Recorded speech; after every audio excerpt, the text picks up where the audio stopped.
Good morning and welcome to Rising. We have a can't miss show today, so don't you dare touch that dial. Briahna, why don't you get us started off? Well, Robby, Transportation Secretary Pete Buttigieg is in East Palestine, Ohio this morning, just hours after former President Donald Trump's visit. Buttigieg is just the second Biden official to step foot in East Palestine since the Norfolk Southern derailment on February 3rd. Here's the Daily Caller's Janine Taylor questioning Buttigieg on the matter a few days ago. Secretary, what do you have to say? Hi, how are you? Good. Jenny Taylor at the Daily Caller News Foundation. What do you have to say to the folks in Ohio, East Palestine, who are suffering right now?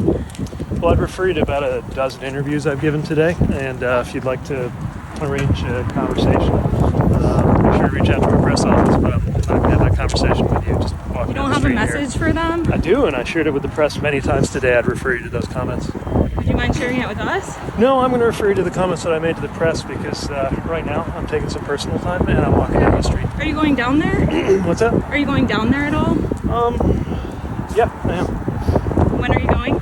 I'll share that when I'm ready. Okay, not talking on the thank you. street. Can I get a photo of you? Yeah. Former President Trump accused the Biden administration of indifference and betrayal in its response to the chemical spill while in East Palestine. Here's what the former POTUS had to say on his visit. What's your message to Joe Biden before you leave? Get over here. Donald Trump also handed out Trump-branded water bottles to East Palestine residents.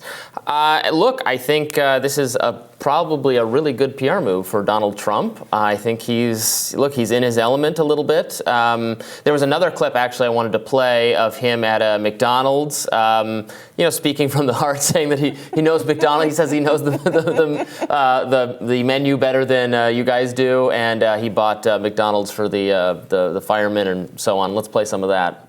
What's your specialty today? How are you today? Nice to meet you. Hello, everybody. That's a nice, beautiful looking group of people. So I know this menu better than you do, okay?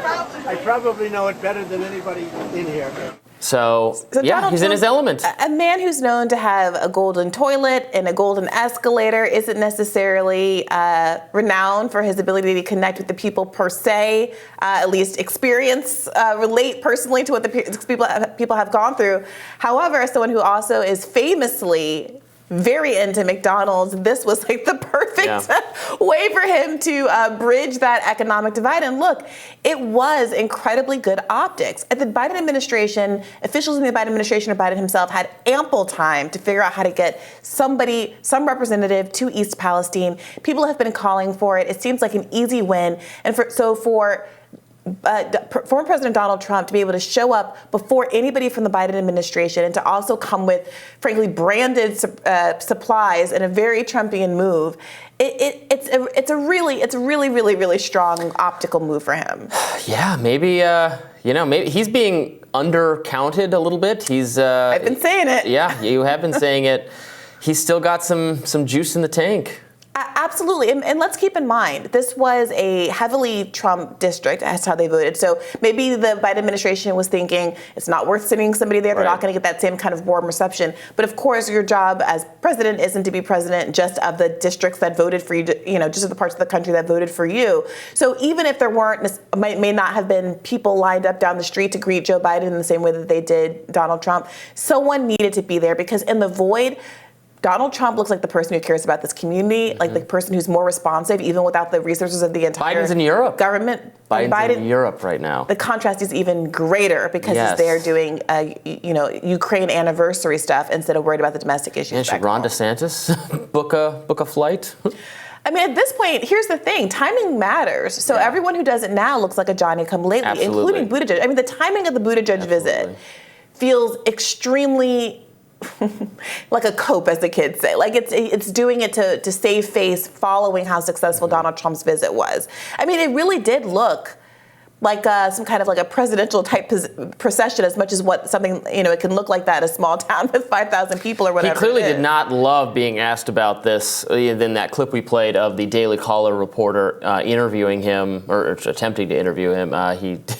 He was not having that. And I think was he asking for her picture at the very end of that? Maybe I think it was contact, some way to follow up to see what she did with this She was a reporter information. or something. That's what I thought it was, but. Or also just to do press coverage to see what came of that video and what came of that interview and where it was posted and things like that. I mean, that's very reasonable. And look, I understand no one likes when they're off the clock, as it were, to be bombarded with questions, and he has been doing the press circuit. He has been available. The issue isn't that he hasn't been responsive to questions. The issue is that the answers that he's been giving are unsatisfactory, and people aren't looking for more opportunities to hear him kind of tread water on corporate media I know sites. people on the They're left looking for him to actually say, when are you going, and to explain why he hasn't been there I know yet. that people on the left even have criticized him, though, for just taking a lot of time off during his tenure. A lot of personal time. And I know he went, him and his husband adopted.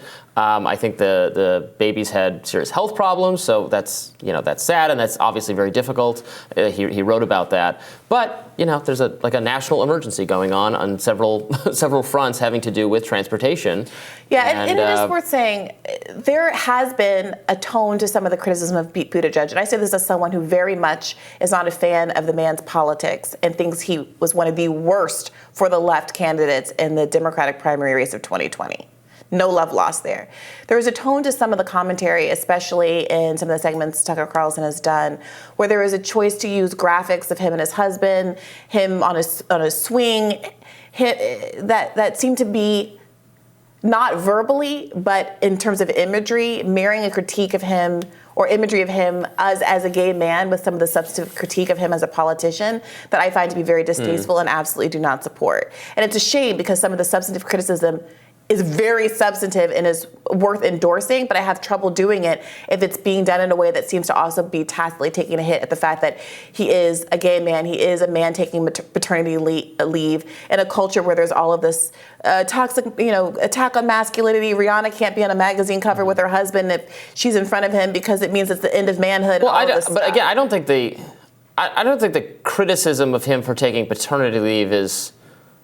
It's a homophobic attack. It's that he was gone for a lot of time during a very right. But if he can't do the job, he shouldn't be doing the job. No, there was definitely people who were attacking him on the basis that a man shouldn't take paternity leave. That it was ridiculous for him to be taking paternity leave. I'm sure some people made that accusation. Point blank period. So that's all I'm saying. To the extent that there's some of that imagery and some of that tone into the discussion, I just want to be clear that I don't endorse that in the least.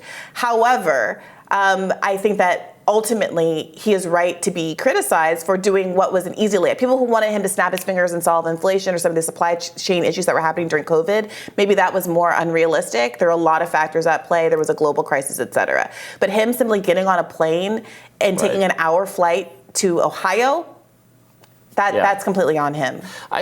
This is not an easy job. Yeah. I think he wanted an easy job to advance his own political careers. He is probably very likely to make another run for the White House at some point. So he wanted something to pad his resume a little bit, and he's probably frustrated that it's not working out that way because there's been a lot of issues to be addressed as transportation secretary, and there's a lot of criticism, even from people within the Democratic coalition about how it's all been handled, and so he's probably frustrated that he can't just add this to his resume and run again. It's going to hurt him, in fact, if he tries to run. Do you think it's too late for Ron DeSantis or Nikki Haley to visit East Palestine? Yeah. Or do you think just because they are not national politicians that they don't have the standing to really go there in the same way that Donald Trump as a former president had the standing to go there? Absolutely. I think they just have to let Trump have this one. And hope it's, people will have a short memory. There'll be something else. There'll be plenty of opportunities for, Ron DeSantis or I guess Nikki Haley. I'm not giving her much of a shot. And she got attacked. I think we're going to talk about it later in the show. She got heavily attacked by Tucker Carlson in a recent monologue, which illustrates the point I've been making, that she really is not in step with where the conservative movement is now, where conservative media is, et cetera. So I'm not very optimistic about her chances. Ron DeSantis, I am much more optimistic about his chances, and he has plenty of opportunities to, recapture the spotlight. But for now, this was definitely a win for Donald Trump. All right. Are we going to see Ron DeSantis put those white boots on and his famous white boots and take a trip to East Palestine or some other national disaster? We'll keep covering this story. More Rising right after this.